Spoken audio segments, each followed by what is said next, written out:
Love ಅಂದ್ರೆ ಏನು?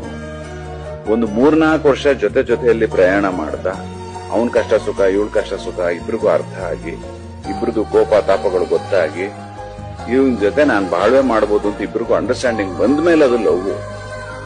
ಇವರು 4 ದಿವಸ ಪಿಕ್ಚರ್ಗೆ ಹೋಗ್ಬಿಟ್ಟು 4 ದಿವಸ ಡೇಟಿಂಗ್ ಮಾಡ್ಕೊಂಡು ಹೊರಗಡೆ ಸುತ್ತಾಡ್ಕೊಂಡ್ ಬಂದ ತಕ್ಷಣ ಲವ್ ಅಂತ ಕಾನ್ಸೆಪ್ಟೇ ರಾಂಗ್ ಅದು. ಸೊ ಹಾಗಾಗಿ ಇವತ್ತಿನ ಮಕ್ಕಳಿಗೆ ನಾವು ಹೇಳ್ಬೇಕಾಗಿರೋದು ಏನಂದ್ರೆ ಲವ್ ಅಂದ್ರೆ ಅದಲ್ಲ. ಒಬ್ಬನೊಬ್ಬ ಅರ್ಥ ಮಾಡ್ಕೋಬೇಕು, ಒಂದಷ್ಟು ದಿವಸ ಜೊತೆಯಲ್ಲಿ ಸಾಗಬೇಕು.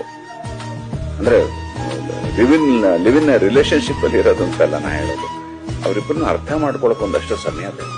ಅದೆಲ್ಲ ಆದ್ಮೇಲೂ ಅಪ್ಪ ಅಮ್ಮಂಗೆ ಇಷ್ಟ ಆಗಿ ಅವನ ಬಿಹೇವಿಯರ್ ಈ ಮನೆಯವ್ರಿಗೆ, ಇವಳ ಬಿಹೇವಿಯರ್ ಅವ್ರ ಮನೆಗೆ ಇಷ್ಟ ಆಗಿ ಮದುವೆ ಆಗೋ ಸಾಧ್ಯತೆಗಳು ಆಗಿದಾವೆ. ಪರ್ಸೆಂಟೇಜ್ ಆಫ್ ಸಕ್ಸಸ್ ಕಮ್ಮಿ ಅಷ್ಟೇ. ಸೊ ಹಾಗಾಗಿ ಹಿರಿಯರ ಒಪ್ಪಿಗೆ ತಗೊಂಡು ಮದುವೆ